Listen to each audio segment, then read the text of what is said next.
high-tech software with artificial intelligence helps to build your business credit to access high-limit store credit, business loans, and credit lines. We work with all legitimate types of funding programs that are available today, offering funding through hundreds of investors and lenders through a multitude of different funding programs. So our Lendavo program, which you can find at businesscreditbuilder.us/Lendavo, there's a video on there that explains this system more detail. And this is like it's automatic. It's like telling you exactly what you need to be doing. Ain't no guessing. AI did it for you because it's connecting your business and your personal credit reports, and it knows where you're trying to go, and it's telling you exactly how to get there. Right? Lendavo. Is this thing working?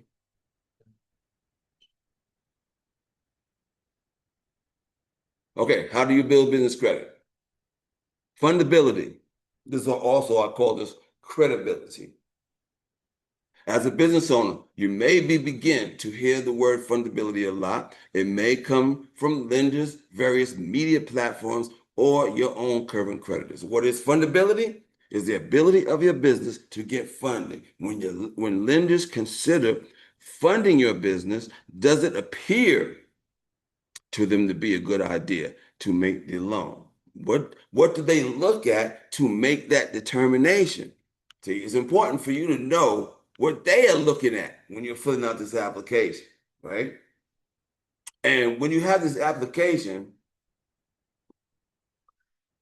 the application is what I call the smell test, because they got these fields on there, and each field is on an application. They're doing something with each field, right? They're actually, if they're asking you for something, they're not asking you for just to put it on the record. They're doing something, right? And if one of them things don't match, if you don't pass that application, then they're not even thinking about you. At the application stage, they're not even thinking about how much you can get approved for. They're just looking at, you think he might be able to get approved? Hold on, let me see. Let me smell him. Right? It's just looking at what your profile is. And then if you pass the application, the smell test, then they forward your application to the underwriting department, which they're going to decide what the deal is, right? So how does the business become fundable? When the lender considers lending to your business, do they feel that you are high risk? Do you appear to be a business that can and will pay the debt, right? So you really just got to appear to be a credible business. You don't really have to be a credible business. You just got to appear to be credible. What's up, man? Come on in. Okay. A potential creditor needs to see that your business is legitimate and profitable. Many loan applications are denied approval due to fraud concerns. Others simply because something didn't match up and threw up a red flag. Maybe the addresses or the telephones didn't match up on a couple of reports, and it just looks unprofessional. Okay? If you understand what fundability is and how to get it, you can shut down any such red flags before they become a problem. And one thing to know is, with business credit, they can deny you and they don't have to tell you why. So you need to have all your stuff lined up right from the beginning, because you could be doing the same thing wrong every time, right? Like, for example, when they on the application and they ask you for the business name, what they are doing is matching up your business name with a database of all the businesses. And this is probably a computer, so they're trying to match it up exactly. And if you were lazy and you were rushing, you didn't put the dash, you abbreviated the name, you left off the LLC, they could deny you and they don't have to tell you why. So that's why I'm saying each step is needed for the next step. All this little simple stuff needs to be right from the beginning, right? Because you can mess up and don't even know you're messing up and keep getting denied. Say, oh, this business credit thing don't work. but you didn't put the dash in your name. You're not spelling your business right, right? You're crashing before you even start, okay? So, okay, potential creditor needs to see that your business is legitimate and profitable. Many loan applications denied. Okay, we did that. Cool. All right. So this is the list of stuff that you need to have in line already. And all this has little specific details, right? Like business name, one, you got to register. You probably already know this, but you got to register your name with the Secretary of State in the state that you reside in. When you register that name, they're going to ask you to select an entity. You need to select, you can't, if you select a proprietorship or a partnership, then you're personally liable for anything that happens with this business. If you select, I always suggest you select an LLC, limited liability corporation, or a corporation, right? That's how you separate liability, right? Business address. There's three options in selecting your business address. There's no other options after these three. The first option is to have a brick and mortar. You got to have a place where you can accept packages, right? A brick and mortar. Not everybody can do a brick and mortar. That's expensive, right? Boom, boom, bam. That's okay. The next option is to have a virtual office address, okay? And a lot of my clients want to do the virtual office address because they don't want to use their home address, right? Because your business is public information. So a lot of my clients, they don't want to do their home address, so they use the virtual office address, which makes it look like you're in a business like this building, right? And you got an office in that building, right? That's what it looks like, right? And you could go there and pick up your stuff, or they have different services that they'll forward your mail to you or whatever, right? Okay, business phone. You need to have a local telephone number that's listed with the National 411 directory. This is like one of the necessities. Like, you have needs and wants. This is a need to have your local number listed. This is one of the first things, with the first vendors that we're going to send you to. Their first requirement is that your local number is listed with National 411 directory. And when you do that, it links your business address. That address is crucial.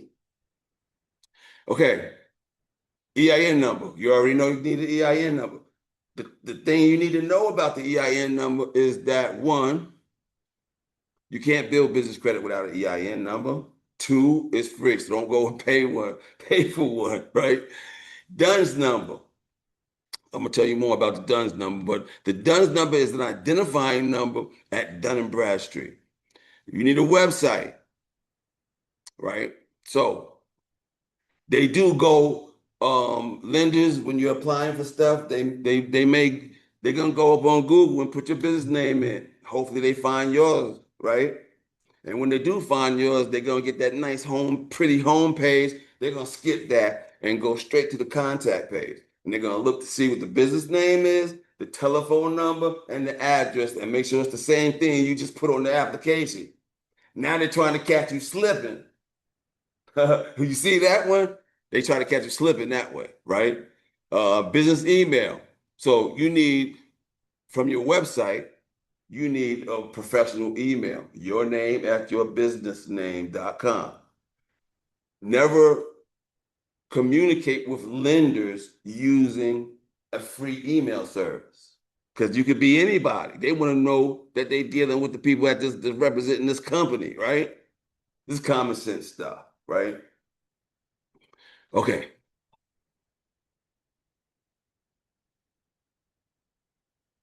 Contact information, the business telephone number, the fax number, toll-free number. Okay, so with the phone number, that local number, that's required, right? Now, the fax number and the toll-free number, that's not required, right? But this is how it goes down. On the application, they ask you for your main business number. That's the one that's listed with 411. That's attached to your address. They're gonna check that and be like, okay, check. Now you got a fax number and you got a 800 number. Now you're looking like you're more of a credible business, right? That's all it does. Now you're looking like, oh wow, they doing business over there, right? And that's how you want to look to them. You know what I mean? That's how you look. You want to look that, hey, we doing stuff over here, right? Okay.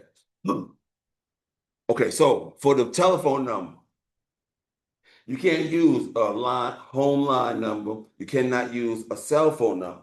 The reason being is that on that application, when they ask you for your telephone number, what they are doing, they're looking up a database of all home landline numbers and all cell phone numbers. If you come up on that list, they can deny you and don't have to tell you why. Okay? So these companies will all set you up nice, but my go-to is Freedom Voice. Freedom Voice will get you a local number for $9.99 a month, and they will list it for $3 a month. They're gonna give you an 800 number and a fax number for under $20 a month. Boom. Freedom Voice, right?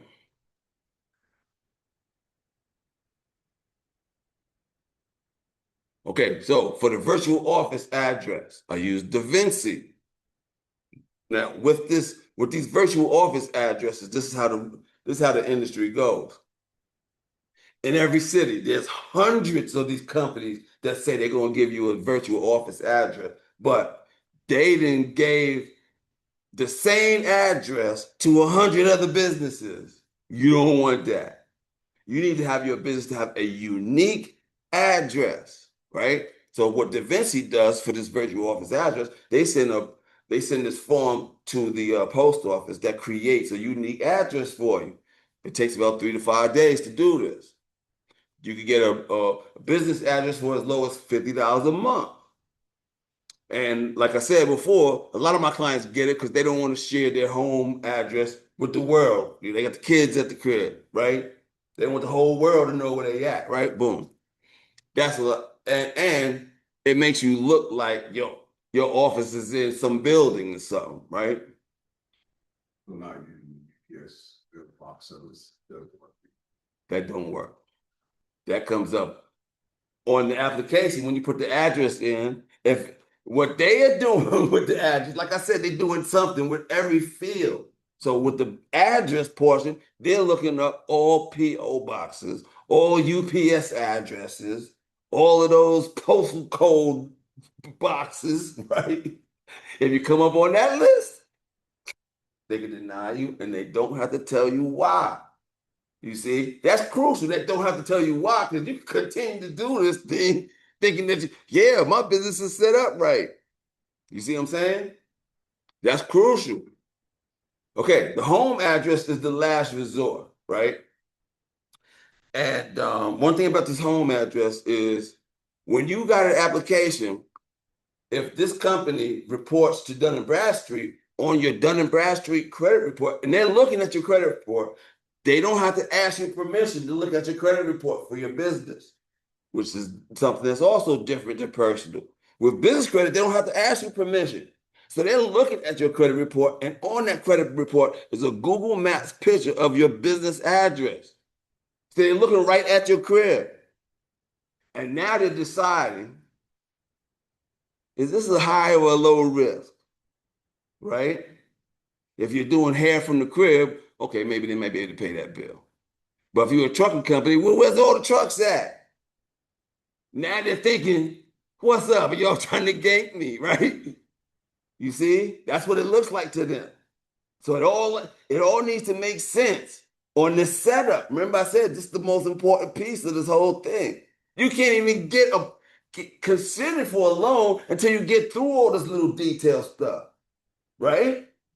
So don't get no red flags on this simple stuff before you even get to the underwriting department that's going to decide whether or not you get the money or not. EIN number, we talked about that.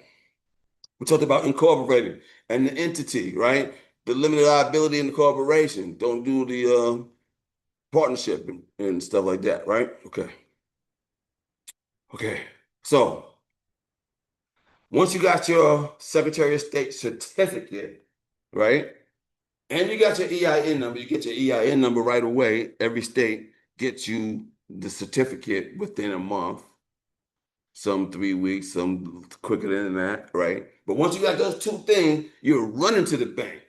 You're not walking to the bank. You're running to the bank to make sure you get this bank account set up. You're going to need your certificate from the Secretary of State. You're going to need your EIN number and your ID. They only want the ID just to see who you are. They're not running your credit or nothing like that. So you can have your personal account could be all negative, but when you set up that bank account, they're not going to be touching. It's totally separate, right? So it's easy to set up this business bank account. And the longer your bank account is in existence, the better your funding is. That's why I say, don't waste time to set up this business account, right? Set up that business account. Boom. Licenses. What is fundability? It is being a legitimate business. For a business to be legitimate, it has to have all of the necessary licenses it needs to operate. This is common stuff, right? Now, the most common mistake is you got your license, but you got an old address on there. They could